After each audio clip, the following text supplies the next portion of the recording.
Guys, what's going on? Welcome back to another edition of Intuitive Angling.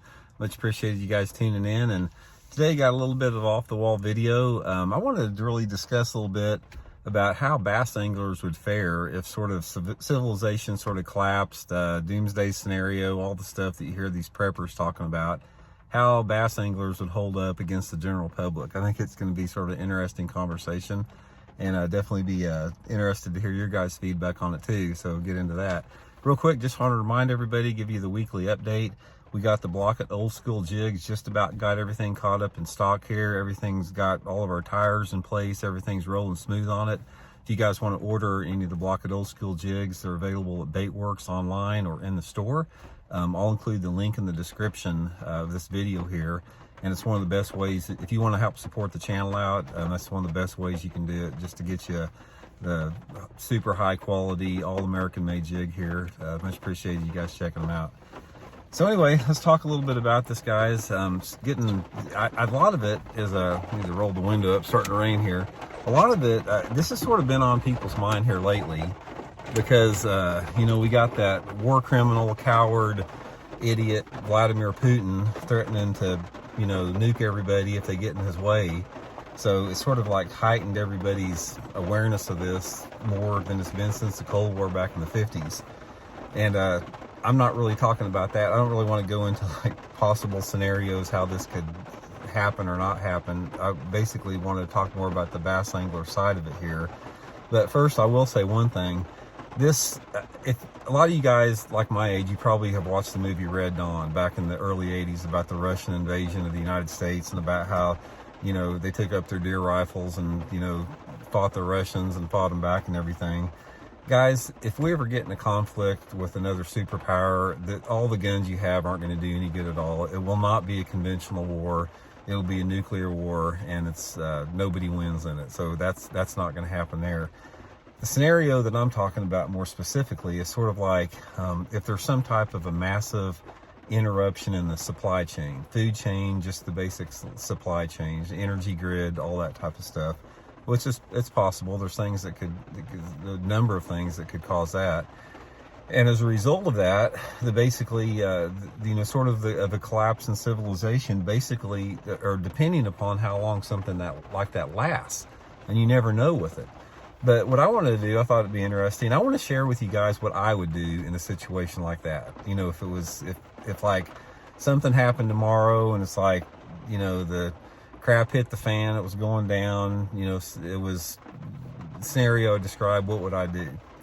And I'd like to hear your guys' too on this, sort of interesting. The first thing I would do, guys, is I'd pack up my family, pack up my boat and truck, pack up all my camping gear, stuff, you know, I could cook with, you know, stuff that I could take with me, get as much gas loaded up in that truck and boat as I can. And I would get as far away from civilization and people as I could within that area that I live here in Missouri. A lake. I'd go straight to probably the most remote part of a lake that I knew about. Launch the boat, take the boat out to the most inaccessible part of the lake and set up camp with some type of a temporary camp. And at that point, that's when you sort of have to, there's a shift that has to be made, because it's not as simple as just physical survival, guys. There's a mental and emotional aspect that goes with that nobody ever should have to go through. It would be a nightmare situation. But the thing that I'm going to be looking at is as a long-term survival, because you don't know how long you're going to be out there. All you dudes out there and all you guys that are prepping, that are preppers, that have all these food stores and stuff stored up in your bunker or whatever, that's just temporary, guys. You're going to run out of food and water eventually. And if you're not prepared to lead a sustainable existence, you won't survive it. So the only people, in my opinion, that would survive something, especially if it was a long-term deal, is the people that had the skills to survive sort of off the natural world a little bit.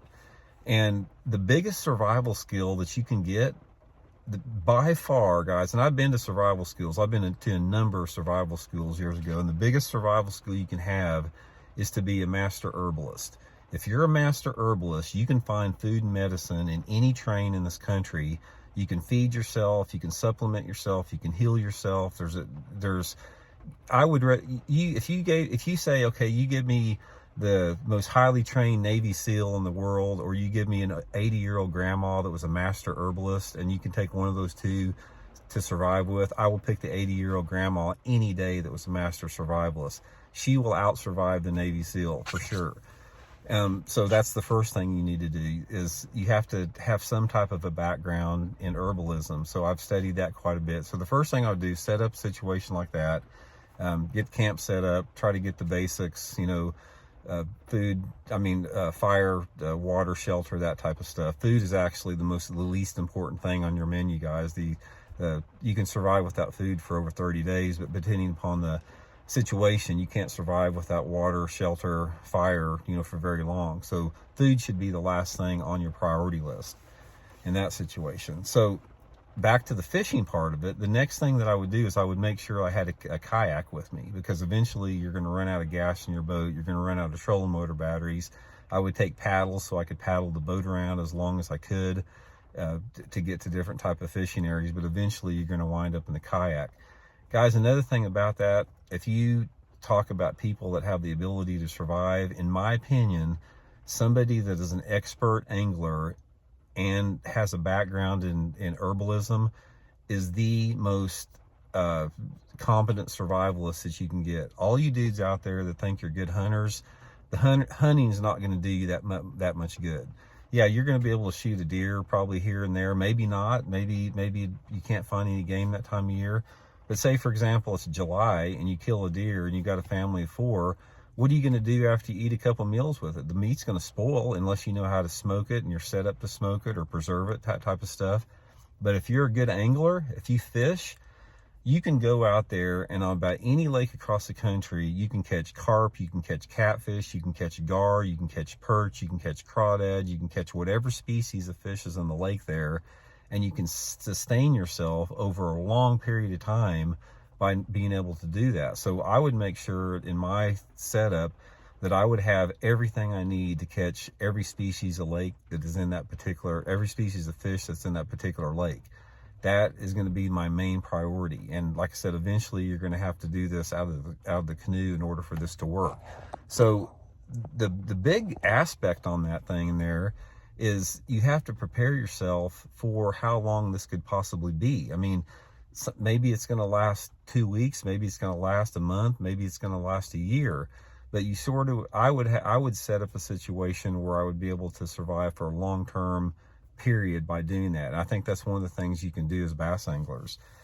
The worst thing you can do in a situation like that, in my opinion, is stay around people.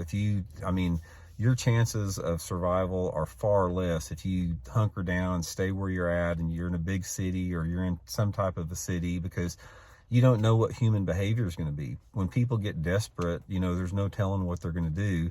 And on top of that, you're all competing for limited resources that are already there. But if you're in some type of a wild situation, you're sort of you have the freedom to spend as much time as you want getting an unlimited amount of resources.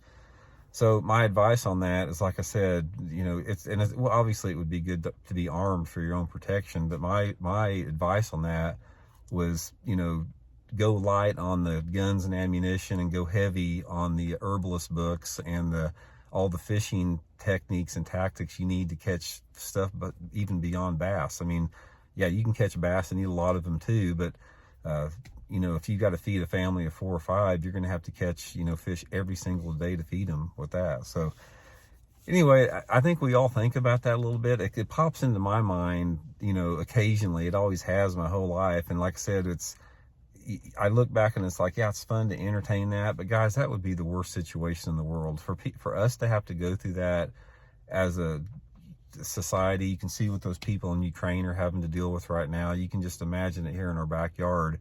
So it's always better to be prepared or not prepared. And the main thing is just to keep out of those situations. And the way you do that is you elect leaders, and you put leaders in the positions of power that are calm, cool-headed, collected, have critical thinking skills, surround themselves with good people, don't lie, they're honest, people that have integrity and morals to them. Once you do that, if you put people in power to do that, the chances of you having something like this are far and few between. But like I said, we've seen such a rise in authoritarianism and, you know, some type of strongmen and totalitarian systems the last few years that the danger increases with that if those people continue to be in power. So anyway, just a little off the wall video. Shoot me some comments, man. Let me know what you guys would do in a situation like that. I hope none of us ever has to experience it. Like I said, it'd just be a terrible situation for everybody involved. But that's what I would do. I'd hook up the boat, man. I'd head for the lake, you know, and just hunker down and, you know, do the best we could with that. So hope you guys are doing good. We'll check in later. See you.